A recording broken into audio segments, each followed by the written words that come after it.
Canandaigua, New York, and I will be the interviewer. Do you mind if I call you Hap? Absolutely. Hap, would you state for the recording what war and branch of service you served in? I was in World War II, served in Europe. I was in the infantry, 79th Infantry Division. Okay. And what was your rank? I went in as a private, ended up as a Tech 5. Okay. And will you tell us your story? All right. Born and raised in Berlin, Berlin is the way it's pronounced, New Hampshire, of French-Canadian heritage. And so therefore my name is Lionel Metivier, but en français c'est Lionel Gérard Metivier. I make that as a point because it was very significant that I was bilingual when I went into World War II.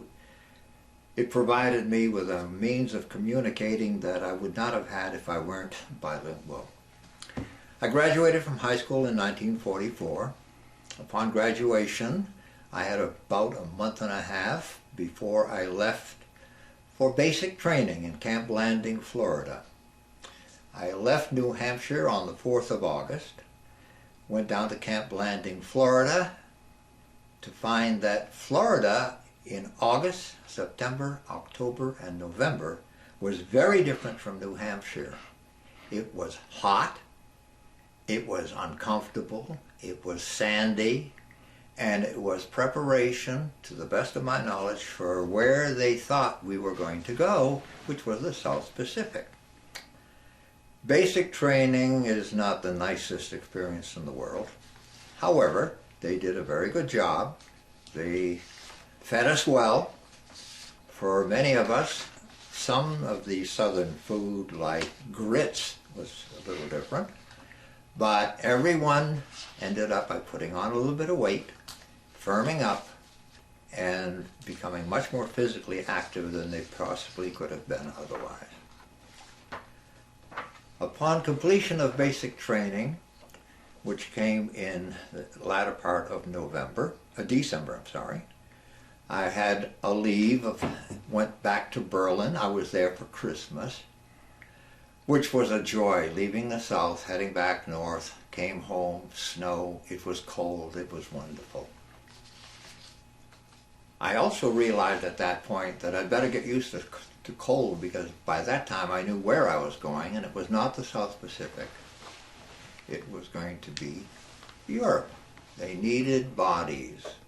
This was that point in time where the Battle of the Bulge had started. The anticipation that the war would be over by Christmas, that had gone by the board. They had lost a lot of personnel during the month of December, and so they needed bodies. From Berlin, I went to Boston, boarded a ship called the Ile-de-France. The Ile-de-France was a cruise liner from pre-war years. Beautiful ship. However, now it was a military transport. What was fascinating, of course, is that it was staffed by French sailors. The whole crew was French. This was my introduction to the ability to use a second language, French, and how it was going to facilitate my life. I picked up my nickname at that point because I could communicate with the crew members and get sandwiches, peanut butter sandwiches at 10 o'clock at night. Whatever some of my colleagues thought they would like to eat, I would negotiate with the French crew, and we'd get fed. So they started calling me Frenchie. Now that name stuck with me until I got my discharge, really. The trip over on the Ile-de-France was a very quick one, 5 days at the most. We landed in Scotland, went across England to Portsmouth, went from Portsmouth to Le Havre on the French coast, went over in an LCT, it was a tank carrier. The North Atlantic in January is not a very comfortable place to be, but we all survived. Once we landed in Le Havre, we marched up, and I can still remember, a long, long hill going up to the railroad station, where we were placed on basically cattle cars, 40 and 8s. And this was going to be our home for about 4 days as they transported us across France. We ended up in Alsace-Lorraine, and this was going to be our introduction to what World War II was all about. On that trip, however, it became very apparent that my ability to speak French was going to be very helpful. The train would stop periodically for obviously to us, no reason whatsoever. It would just pull off a side track. We'd sit there for an hour or two, then it would start up again. Whenever possible, I'd hop off the train, out of the car, and find the depot, and find somebody to talk to, find out where we were. Once in a while, I was even able to get us some hot tea or hot coffee. So that became part of the whole routine as we went across France. Frenchie finding out where we were, finding out what we could maybe scavenge. And this was the first also of a series of experiences dealing with developing a comforture level in cold climate. The one thing we could find was newspapers. Now, we'd been prepared to go to the South Pacific. They shipped us to Europe in all of our summer clothing that we came out of basic training with. Therefore, none of it was warm. What I was able to teach my buddies is that if you took newspapers and stuffed them underneath your jacket, you'd be much warmer. And so that became my habit of teaching some of my friends how to survive cold weather. I'll repeat some of this later in this discussion because it became very, very important when we were in combat. We ended up in Alsace-Lorraine. Alsace-Lorraine had been involved in an operation, a German operation called Operation Nordwind, North Wind. Very little has been written about this, but it was the latter part of the Battle of the Bulge, and was in the southwestern part of the Bulge. It was kind of a last throes of war for the Germans at that point. The outfit that I was going to join, the 79th Infantry Division, had just been through a horrendous, horrendous battle where they had lost significant numbers of troops. The experience that I had there was the beginnings of some others that were not as nice also. The day that I checked into the 79th Infantry Division, checked into company headquarters, as I was checking in along with some of my colleagues, we were hit with a mortar bombardment. And this was my first experience of what became very common as time went by. The sound of the mortars going off, one of the staff members saying, "Get down, get down, get down," encouraging people to get under desk, wherever they could be, because we didn't know what was going to happen. So that was my introduction to the 79th Infantry, a mortar bombard. I was assigned to an anti-tank squad, which meant we had a 57mm anti-tank gun, a couple of bazookas, and we were supposed to be tank killers. Well, first of all, the 57mm anti-tank gun wouldn't have killed an SUV. The bazookas, however, were very functional, and they were very helpful as time went by. The period of time in Alsace-Lorraine was cold. It was snowy, sleety, cold. Much of the time we were living outside and moving slowly, slowly, slowly against the Germans, who were retreating slowly, slowly, slowly. That whole part of it is very interesting. I find highlights and I find periods when I can't remember what was happening. I can't remember how cold I was. All I know, I was cold. Everybody was cold. We were cold, we were wet, we didn't have adequate clothing, we didn't have gloves, we didn't have boots. It was a very miserable, miserable time. That went on, to the best of my knowledge, for 2 or 3 weeks. And then we were relieved, and if I remember right, we were relieved by either the 101st or the 82nd Airborne that came in and relieved us. We were then pulled back to Belgium for training to go across the Roer River, R-O-E-R.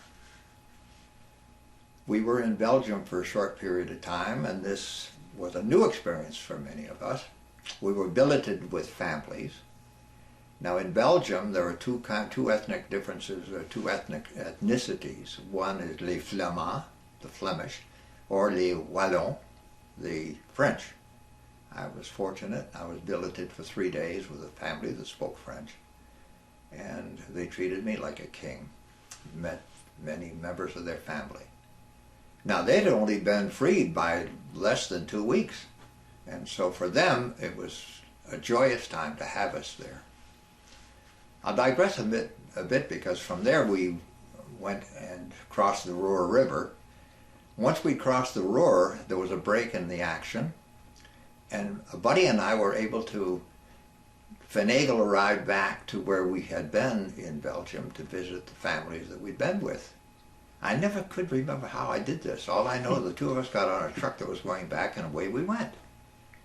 Once we got back to the town, I can remember knocking at the door, and the little daughter, Elizabeth, came to the door, and she looked at me and she said, "Oh mon Dieu, c'est Lionel. Maman, c'est Lionel. Il est à vie. He's alive." A rumor had developed after we left that all of us who had been billeted in that little town had died in the crossing of the Roer.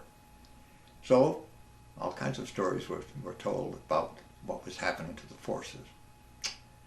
After the Roer, then we got into the training that would be necessary for the crossing of the Rhine. That was a significant experience. By that time, we're getting into March. February was cold, January was cold, March was wet. My fondest memories, if one has fond memories, of the crossing of the Rhine was the night before the crossing. There was an artillery bombardment that was then identified as the largest artillery bombardment the world had ever seen. It started about 2 o'clock in the morning and went from 2 o'clock to about 5. The earth shook. Cordite smell, earth shaking, one of those significant moments when I thought to myself, this is no place for Mrs. Metivier's little boy. And that was to happen to me on a number of occasions. The bombardment lasted until about 5. At 5 o'clock, one of the other units went across first. We went across a little later, maybe 6 or 7 o'clock in the morning. I remember it was light. What was fascinating is that for the first time we saw sailors. Every one of the assault boats had a sailor who was operating the outboard motor. It seemed incongruous to see sailors in the midst of an army war, as we thought of it. Remembrances of that are very vivid, and the most vivid one is looking down where I was sitting to the right, a plaque on the inside of the boat, a little brass plaque that said, "This boat was built by the Gray Marine Company in Penn Yan, New York." So that stuck in my memory. Penn Yan, New York. I'd never heard of Penn Yan, New York. We crossed the Rhine at a place called Wesel, W-E-S-S-E-L. We had bombarded it, we had blasted it. It was nothing but rubble. There were some Germans left, but they were shell-shocked. There were a few civilians left. They were also in pretty sad shape. That began the long drive for my outfit then into the Ruhr Valley. This is when we were going to now go into urban fighting. Dortmund, Bochum, Essen, large cities, urban fighting. Street to street, building to building. Never realizing and never knowing where you were going to meet enemy, what was going to happen. White flags hanging from windows, but you didn't know whether that was civilians or the military. So going through that whole part of the Ruhr Valley was a say the least, an unusual experience. I bring it up because I remember when our troops who are presently in Iraq got into Baghdad. I remember telling a friend of mine as we watched it on TV, oh my God, now they're going to get into urban fighting. Urban fighting was very, very different from the kind of fighting we've been doing, which was basically open fields, valleys, sides of mountains. This was a very different experience, and we lost quite a few people during that period of time. This was the first time I had really seen a lot of destruction. Though I had seen some of it prior to this. I saw some of it in Nancy, which was in Alsace-Lorraine. I'd seen some of it in Belgium. I'd seen some of it in Holland, where we were for a short period of time. But now this was destruction. Buildings burned out. They'd been bombed. They'd been artillery fire. It was real destruction. In the midst of all this destruction, interesting things happened. We crossed the Rhine on the 24th. Roughly a week later was April 1st, which was Easter Sunday. I had another buddy who was also Catholic. So I said, let's go find a church. It's Easter Sunday. They must be having something happening around here. And here we are. It's April 1st. It's Easter Sunday. We're still in the midst of a war. He and I go looking for a church. And off we went, and lo and behold, we did find a church, still standing. Most of the windows had been blown out. But there was activity in the church. And we went in. In a letter I wrote to my mother, I said, here we were, the two of us, disheveled, rumpled, dirty, packing. I was packing a .45 on one hip and a entrenching knife on my left hip, walking around doing the Stations of the Cross in a church in the middle of war with German civilians in the building. Obviously fascinated by us as well as we were fascinated by them. You could hear thunder of guns in the distance because by that time we were pretty much in charge of all of the Dortmund, Bochum, Essen, Cologne, all that rural area. By April 1st, it was very apparent that the war was not going to last much longer. My outfit was held up then. We weren't going to move any further than where we were. And then some interesting things happened. We were billeted in factories because the Ruhr Valley is made up of factories. We were also responsible for freeing slave labor camps that were in the area. Thousands upon thousands upon thousands of Poles, Russians, Hungarians, Lithuanians, Estonians, French, Italian, you name the ethnicity, and you'll find that they were there as slave laborers.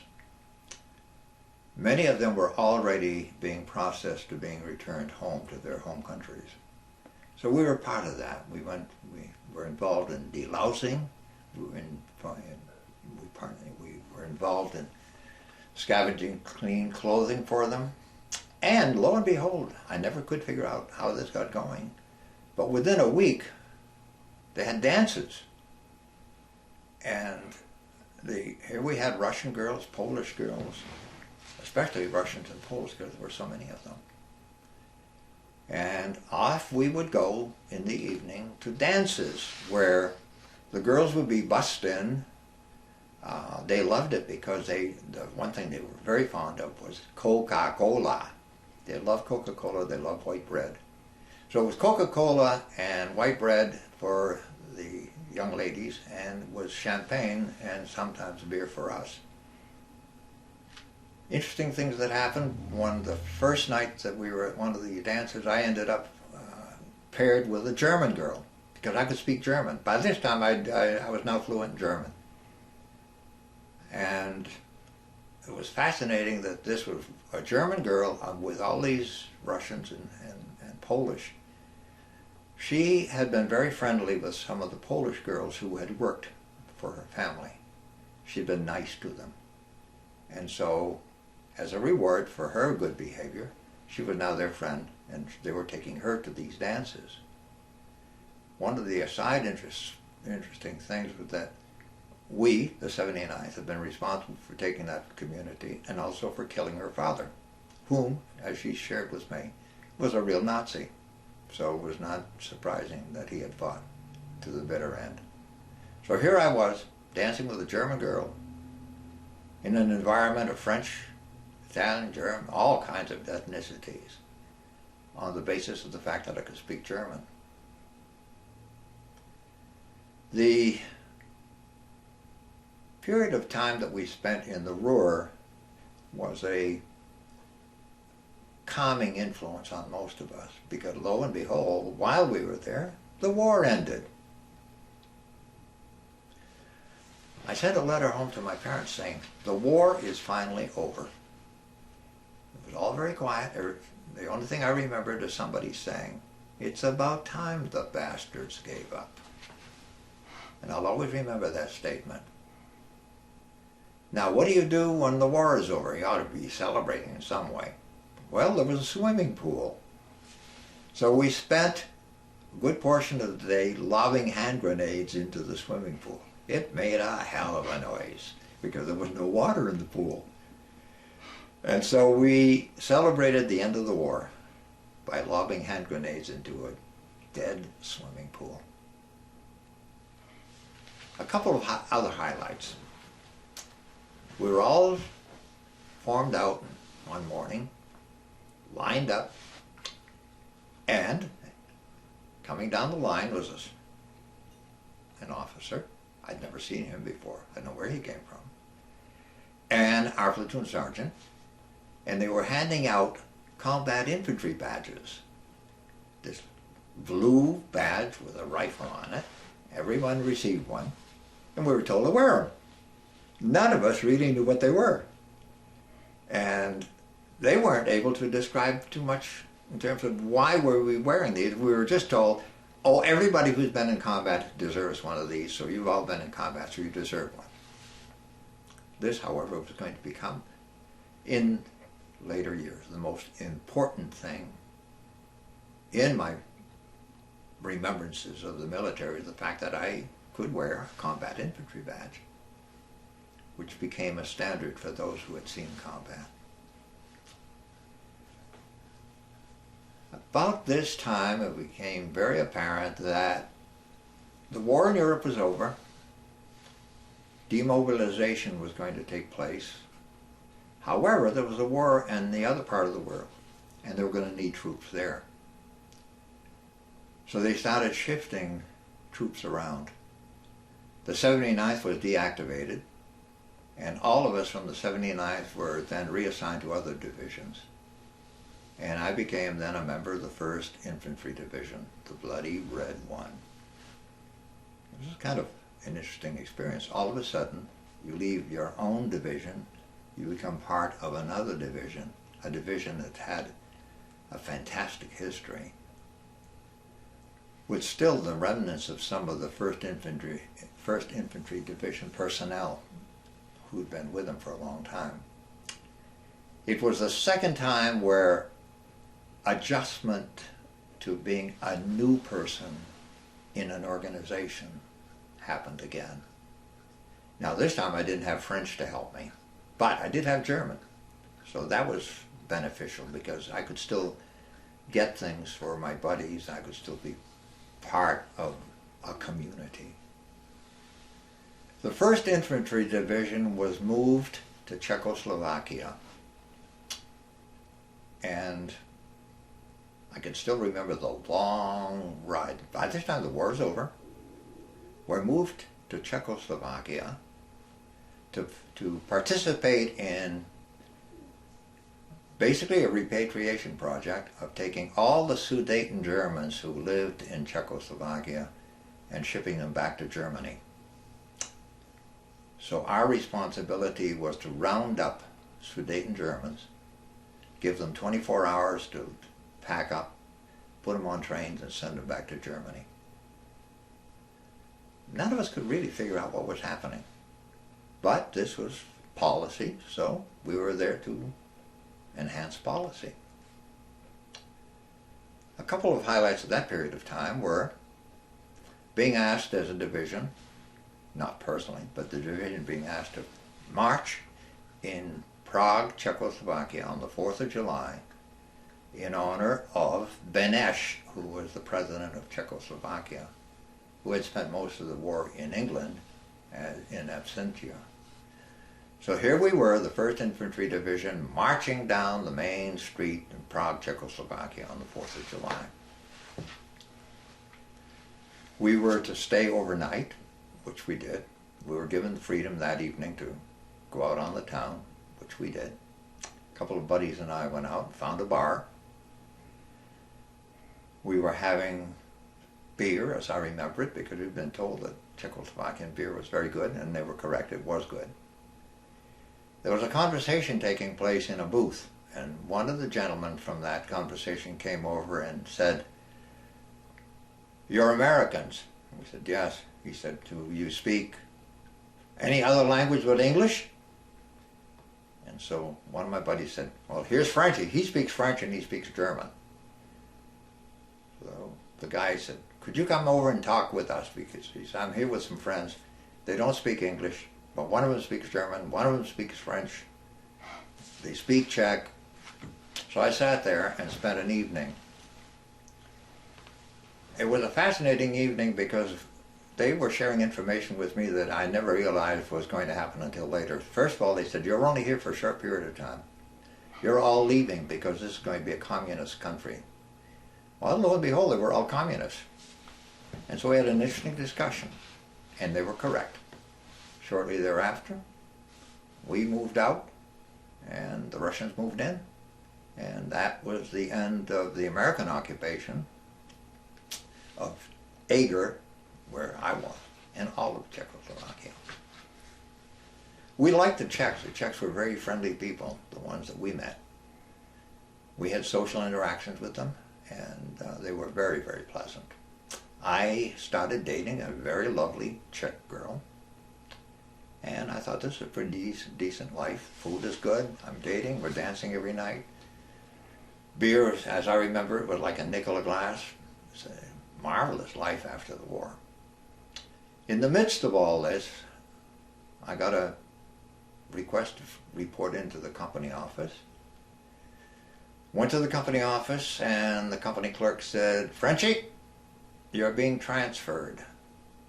I said, "To what?" He said, "You're going to ski school." I said, "Ski school? I know how to ski." "Well, don't ask me. We don't know anything more than these orders came through. You're to report to ski school." And that was going to start the second part of a military career in a very different environment.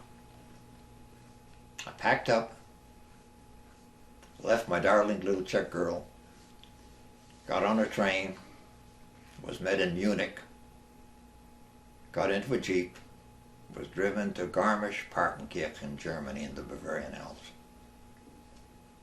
I can still remember the trip down the Autobahn, mile after mile after mile, and then suddenly on the horizon, the Alps.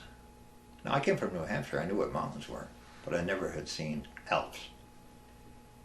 And that started another whole experience for me. Living, skiing, and working in the Alps. The Third Army, that was Patton's Army, Third Army had a recreation center in Garmisch.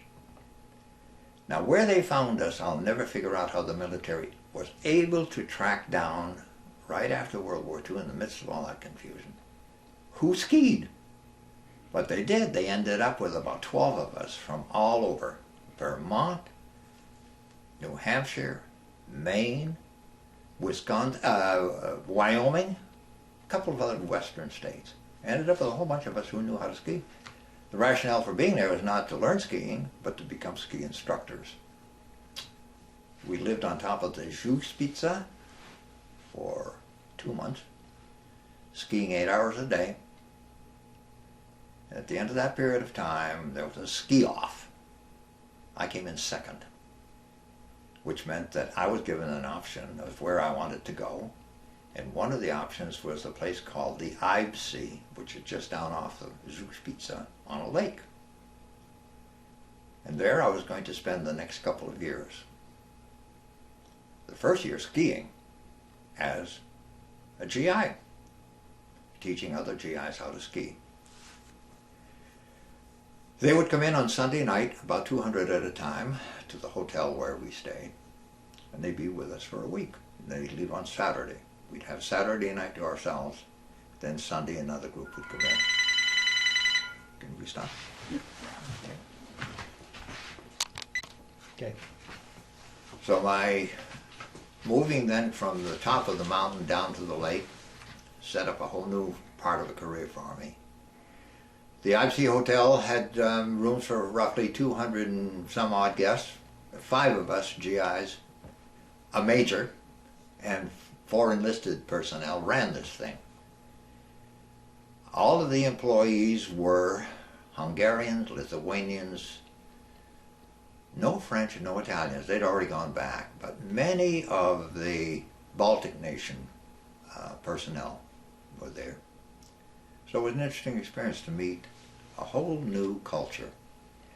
They were the waitresses, the chefs, the porters. They were working there and waiting to eventually to go back home. It was an interesting period of time because I was able to send home and get my civilian ski wear. And so here I was, in a civilian ski sweater, civilian ski pants, dressed as a civilian all day long. I would sometimes go to dinner dressed as a civilian. Nobody could figure out. The guests sometimes couldn't figure out who I was. I spoke German, I spoke French, I dressed as a civilian, but I interacted with the staff of the military. So every now and then somebody would say, "Who is this guy?" And a lot of my friends, just as a joke, "We don't know. We just found him." I was there for 1 whole year as a GI, and at the end of that first year, I had now used up all of the points that were necessary to ship back to the States. In the European theater at that period of time, you generated points for every month that you served, points for family, a whole bunch of things that would generate points. And when you got enough points, you were shipped back to the States. So I was told I was over my points. However, I needed to make a decision. I could be shipped back home, discharged, shipped back home, or, if I was willing, take my discharge in Germany, become a civilian, and work for the War Department. I communicated with my parents. My father especially said, "We'd love to see you home. However, the economy right now is not very great. And from what you're telling me, the salary is good. As much as we want you to come home, it'd be nice if you maybe stayed there for another year or two," which was very nice on my parents' part. So I decided to do exactly that. I went to Heidelberg, Germany, went through the whole process of getting out of the military, was given the opportunity or the option of joining this active reserve, which I chose not to do, and walked away as a civilian. Went back to the hotel, and now I could dress any way that I wanted. I could dress in civilian attire, or I could dress in military attire. The only difference being is that I could use my military's 1st Division patch on one shoulder, and on the other shoulder a little square patch with a US on it, which said I was a civilian. My period at the IBC ended tragically with my breaking my leg, as happens to all ski instructors eventually. The effect of that was it wouldn't heal correctly, so they shipped me back to the States. I went through all kinds of physical therapy before I was able to function again. By that time I had decided I would take advantage of something called the GI Bill of Rights. And from my GI Bill of Rights I then went to college, got my undergraduate degree at a state college in New Hampshire. and became a teacher, eventually, school administrator. And that led to another whole series of things that had happened to me by virtue of the military. I got my 4 years of undergraduate work. I had 1 semester left that I could use, which came in handy later. After I had been a teacher and an administrator, it was time for me to try something new. So I applied for and received a Fulbright grant. As a Fulbrighter, I was sent to Japan. On the way to Japan, however, I was to spend a summer on the campus of the University of Michigan to do work in linguistics. I'd never heard the word linguistics. I could speak languages, but I didn't know the technical aspects of language proficiency. So I spent some time the whole summer at the University of Michigan, then on to Japan, taught in a Japanese university, quickly picked up Japanese, became rather proficient at it. Fortunately, because I had requested it, I was sent to northern Japan, northern Honshu, into a place called Yamagata, which is in the middle of some Alps. Fantastic skiing. I had said I wanted to be someplace where I'd like to ski. The Japanese were happy to get me because no Americans had wanted to come to Yamagata because it was snowy and cold. And you lived in a house where between you and the outside was the shoji, the paper walls between you and the outside. So that became the criteria for the Japanese accepting me, that I wanted to live in cold climate. As a quick aside, Yamagata is just over the mountain from Sendai, where the atomic energy plants have been giving off all kinds of radiation.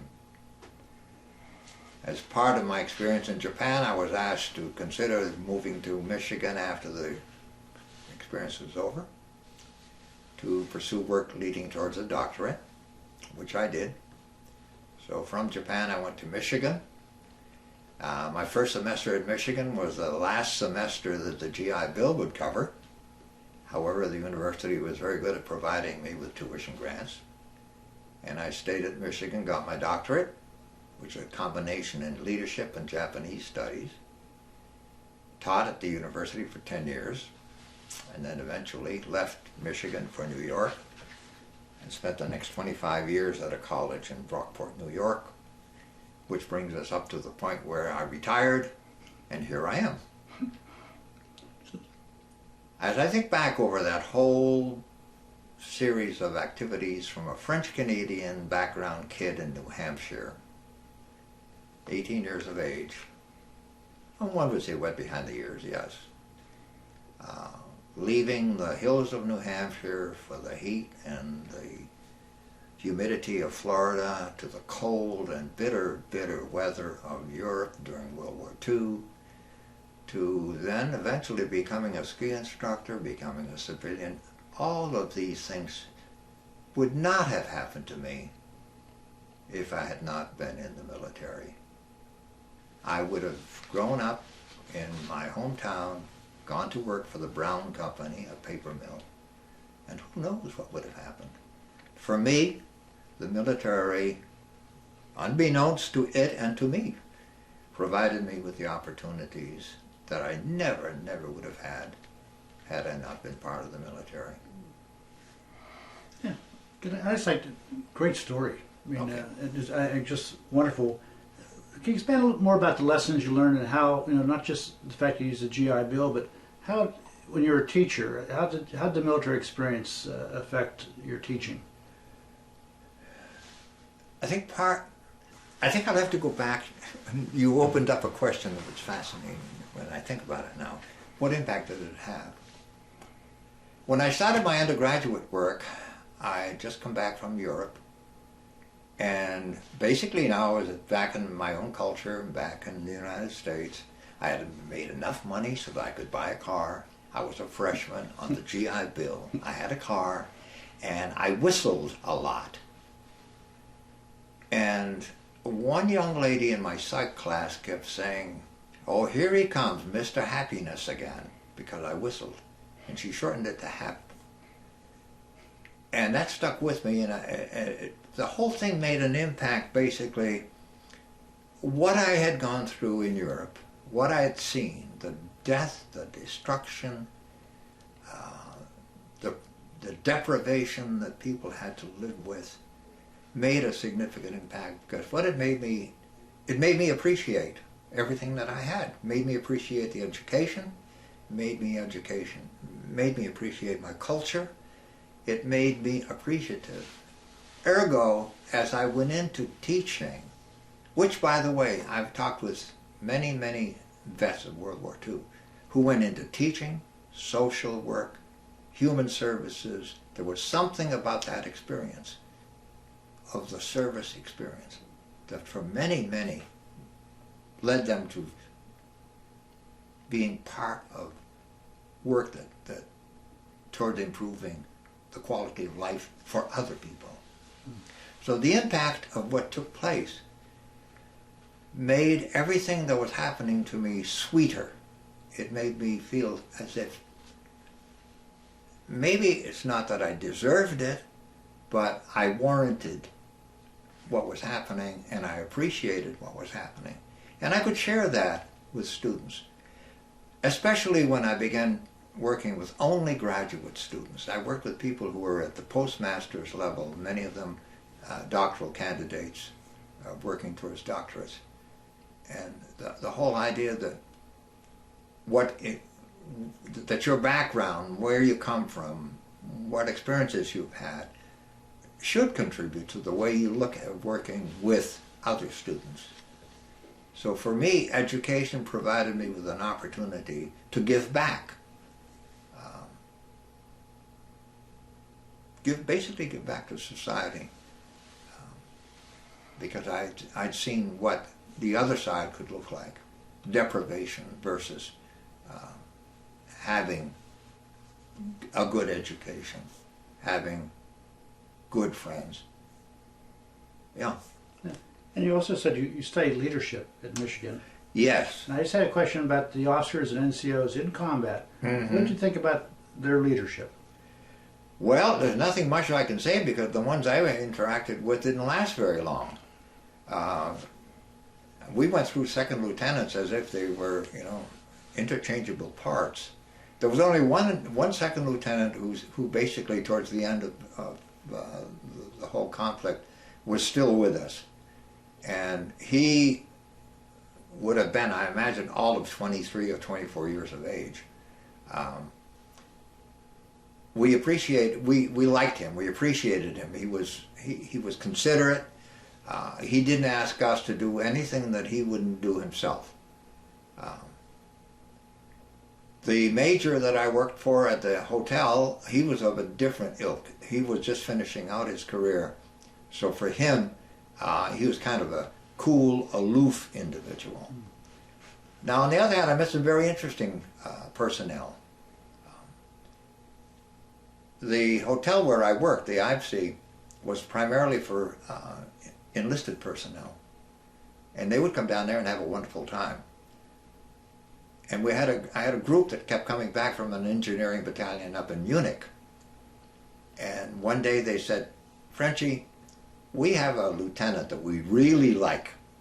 And he keeps saying, what's the chances of his coming down here? Could they find out?" So they did. They asked me, "Can he come?" I said, "Sure, but not as an officer. If he dresses as a GI, as a non-com, and he comes and he doesn't let anybody know he's an officer, he can come." But lo and behold, the next time they came, he was with them. And it was obvious. He was one of those officers that the men appreciated him. They liked him. He had been with them through whatever combat they had gone through as an engineering battalion. And so here he was. Anytime they would come down, he'd come with them. After they had done that for a couple of months, one day he said, "Frenchie, you've been very nice, because I made all the arrangements for him to have a room, the whole thing. What can I do for you?" I said, "You know what I would like?" He said, "What?" "My own Jeep." "Oh, let me think about that." Before he left, he said, "I think we can come up with a Jeep for you." I said, "How are you going to do that?" He said, "We're going to make one." Lo and behold, a couple of weeks later, appeared on basically my doorstep, a Jeep. the engineering battalion had made a Jeep of spare parts. And, you know, that's the kind of an officer he was. He could, because the experience you had in infantry and combat, they didn't last long. They didn't for you to last find long. out if you had a guy like that. No, they didn't last that long. How about the NCOs? Yeah, the NCOs, in retrospect, you know, for them it was a horrible experience, I'm sure. The ones who survived had seen, because I had two divisions that had seen a lot of combat. The 79th Division was responsible for taking Cherbourg. Now Cherbourg didn't fall until after about 3 months after D-Day. That Cherbourg Peninsula held out. 79th was involved in that. The 1st Division, everybody knows about the 1st. I mean, the 1st was involved in every major battle in North Africa, all the way through to the end. So the non-coms who were still around were battle-hardened non-coms. They weren't warm, friendly, huggy types. They had survived a lot. They had seen a lot. They were hard to get to know, and they really did not go out of their way to develop personal attachments. They had lost too many of their own. Do you feel like they took care of you as a everything soldier? Everything that they could do to take care of us, they did. It's just they didn't get chummy. Yeah. They didn't get close. I had a couple of them who got close to me because I could do things for them. I could find eggs, you know, during the, I was a scavenger. I could find things for people, and that opened up another whole venue of what kind of scavenging took place. Yeah, it's also interesting. You went to church on Easter, April 1st. Yeah. The war ended, I think, April 14th or something like that, or Yeah. summer. And you said you knew the war was coming to an end. How did that affect the unit's morale and combat readiness? We became cautious. Okay. We became cautious. That's the best word I could explain. All right. The whole idea was, who's going to be the last man standing? Though we didn't use that term that way because that came out of literature later. Yeah. But the whole idea of nobody wanted to be the last person shot. Yeah. We knew the war was coming to an end. There was one bitter moment for all of us when we found out that we could have, the way things are going, we could have gone to Berlin. Eisenhower's choice was not to. And that was based on the numbers of GIs who would have died. And the Russians found that out. They lost 1 million men taking Berlin. So, yeah. Everyone, I guess one would say, high degree of professionalism. The non-coms who had been around for a while. I was promoted to a tech position. I suppose this is kind of an interesting little story. I was a vocational major, a voc ed major in high school. All French Canadian boys were put into a shop, wood shop, machine shop, auto mechanics, you name it, that's what we took, because we were all going to be working with our hands. So the war ends, I get shipped down to the 1st Infantry Division in Czechoslovakia. I hadn't been there very long when a request one morning was, anybody know anything about climbing telephone poles? I looked around, nobody was putting a hand up, so I did. And the sergeant said, okay, Frenchie, so what's the story? I said, I know you put things on your legs and you climb them. I thought he was being facetious and funny. He said, okay. He said, you're going to now climb poles. Gulp, sure enough. I met with some people who had worked with Pacific Gas and Electric out on the West Coast. There were 3 or 4 of them, and they were stringing telephone lines, and they needed some help. So they taught me how to climb telephone poles, and a few skinny times, I mean splinters in my knees and whatnot, but I learned how to do it, and I learned how to do the wiring necessary for telephones. We weren't playing with electricity; we were playing with telephone lines. So, with that then came the idea that I was no longer required to turn out for any kind of military activities during the daytime. I was off laying telephone lines. After a while, maybe I had been doing that for a month and a half, the request was, does anybody know how to operate a switchboard? So I raised my hand. I didn't know anything about switchboards. I figured I'd learn very quickly.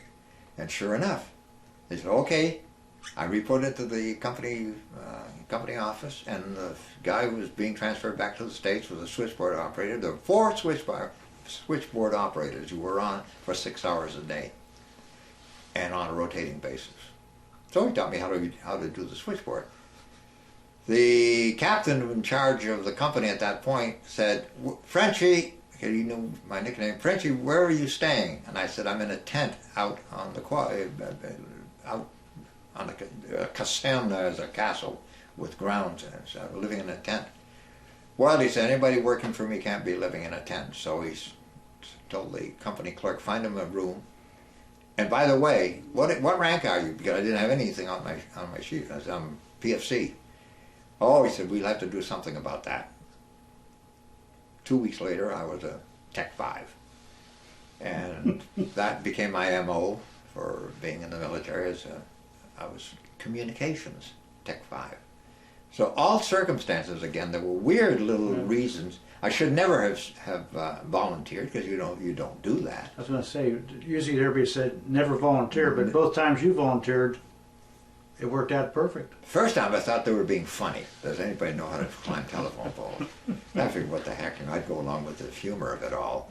There was one thing that happened if you talk to any combat vets, the one thing that happens to you, it's not that you become jaded, it's you become less cautious. You're more apt to take a gamble on something in the military. What could be worse? What's the worst thing that can happen? So I learned how to climb telephone poles. So there was the whole idea of don't volunteer. What could have possibly happened? It was a joke. So I learned how to climb poles. I'd just like to go back to when you were saying Germans back to Germany. What were you feeling when you did that? Was any anger or any? We didn't know what was going on. Okay. We did not know what was going on. I never knew I never knew that it was a political decision that had been made. That all Sudeten Germans, regardless, some of them had been in Sudetenland, been there for 200 years. They would all be sent back to Germany. And so, I mean, it was not a very nice experience. People crying, people weeping, people pleading, people saying, this farm, we've owned it for 200 years. And they would leave, they had to get out. And the communists moved in, took it all over. And Czechoslovakia was behind the Iron Curtain. So we went. So you talk about political decision. It sounds like when USSR divided the world up after World War II, Yeah. They got Czechoslovakia and they pushed the Germans back into Germany. Yeah. Okay. They didn't want them there. I had not heard that story before.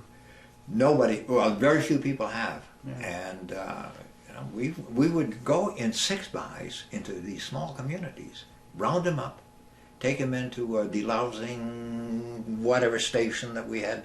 They would go through whatever paperwork. Now, I know you're at the 79th and you joined it right after it had some heavy losses, and you were in some combat, and you probably lost some friends or were in some fighting. Would you tell us what that was like for you, what the experience was? I think the first thing that comes to mind is you don't think anything's going to happen to you. It's going to happen to somebody else, but it's not going to happen to you. So I think that you go through combat experiences. Not fatalistic. I wish I could think of a word that's the opposite of fatalistic. Maybe it's optimistic, whatever it is that you don't think what's happening is going to happen to you. It's an adrenaline rush. You go through long periods of time when nothing is happening, and then all of a sudden all hell breaks loose. And for that period of time, the one that comes to mind right now is shortly after arriving in Alsace-Lorraine, shortly during this Operation North Wind. The Germans were very fond of tree bursts, and we were in the forest. And the first experience that you have of artillery coming in and going off in trees and wood splinters going around all over the place, and seeing people who were speared, or I guess that's the word, speared by slivers of wood. They didn't die with bullets, they were killed by slivers of wood.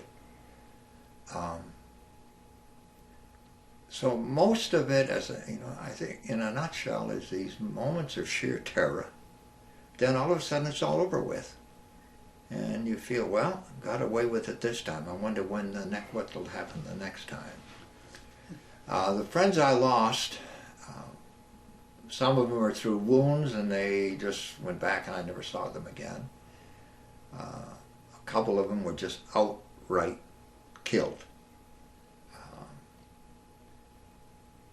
And again, it's an interest. There's a sadness, but at the same time, the French have a word for it, c'est la vie. That's the way. Sometimes we say that's the way the cookie crumbles. It happens in war. People die in war. People get hurt. The ones I felt sorry for were the civilians, as much as I felt sorry for the military itself. My colleagues and so on. There's so many civilians. I saw so many dead civilians. The other ones I feel sorry for are animals. Cows, horses, all kinds of animals dead just because of war. So you had those feelings, and those are the many, many times when you say to yourself, God, it's this thing that could only end before I am. You always worried about wounds that would decapitate, not decapitate, that's the wrong word, debilitate you. Wounds that, the kinds of things that are happening we see to the Iraq, Iran, that kind of stuff. So you worried about those. Yeah. We always talked about the $1 million wound. Yeah.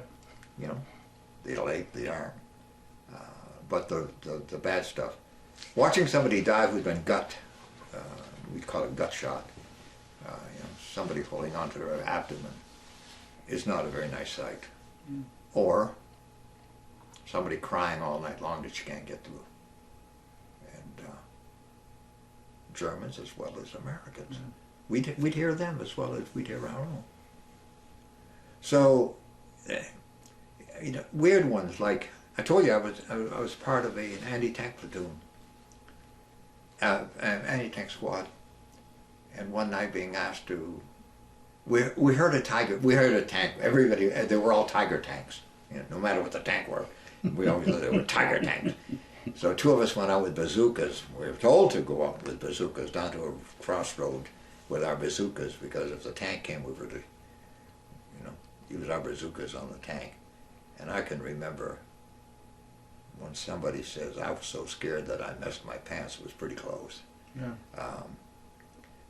The fear, the abject fear, adrenaline, and then it would go away. The next day or hours later, as if nothing had happened. We rarely talked about fear. We talked about home a lot, but in the midst of all that, you were constantly afraid. Yeah. I was. Yeah. I think my buddies were. Anybody who said they were in combat weren't afraid, I think they're lying. Yeah. Everybody I knew was afraid. You were afraid for yourself. You're afraid for your buddies. You were afraid. Yeah. Do you stay in touch with anybody from that time in your life? One person, and I haven't talked with him for the last couple of years. A fellow from Pennsylvania, near Pittsburgh, Vince Morenzi. And he and I communicated for quite a while afterwards. But the fact that what happened when we broke up the 79th sent many of us to the 1st as well as to others. You lost track of the ones you'd been with, and years later somebody found out that I had been. They said, "My God, you were." I found out you were still in Germany 2 years after I thought you were home, because of the things that had happened. Let me tell you, it's a maturing experience. Of course, I don't have to tell you that. because you're a military person. You're 18. I'm 18 years old, Yeah. turned 19. And I have two pictures that once in a while in juxtaposition I look at these two pictures. One of them is like taken right after basic training. And the other one is, I think I showed you this picture of me standing in front of Napoleon's tomb in Paris in all of my regalia with my combat infantry badge, my presidential unit citation, Le Foi de Guerre, which is a French decoration that you wear through the sleeve and the whole bit. You look at these two and say, this 1 year did this. Yeah. Here's a kid, and this one looks like a man. Yeah. 1 year. Did it ever affect you afterwards? No, it's kind of I say it's kind of interesting. C'est la guerre. C'est la guerre. I never, until Brokaw came out with his book, I don't think I ever talked to anybody about my experience. In college, small college in New Hampshire, we were all vets. None of us ever talked about our experiences. We didn't even know what branch of I knew one guy who'd been a Marine. That was about it. And we never talked about it. My wife never heard the story until I was asked to share something like this. She never knew. She never knew that I had been in combat. I'd never shared it.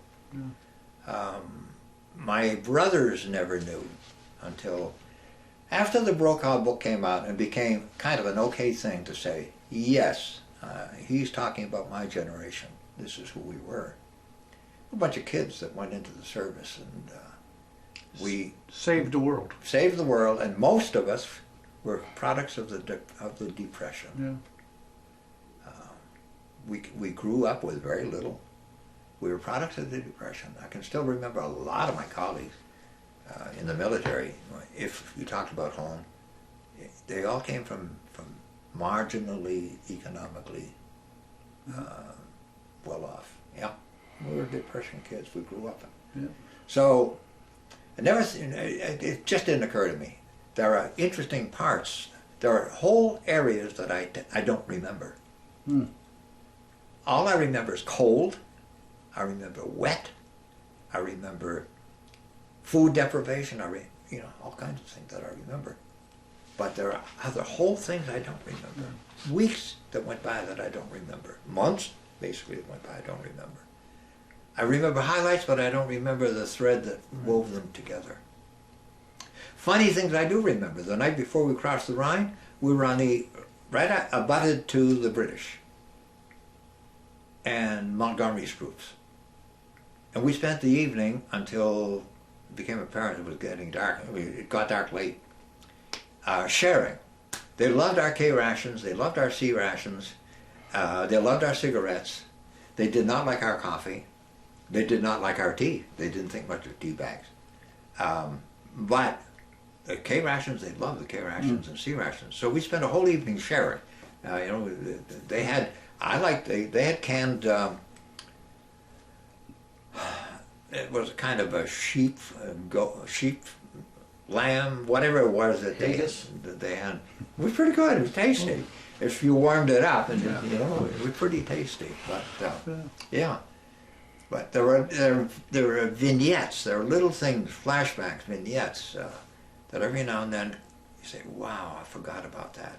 If I watch the military channel once in a while, I say, "Wow, yeah, that's what it was like."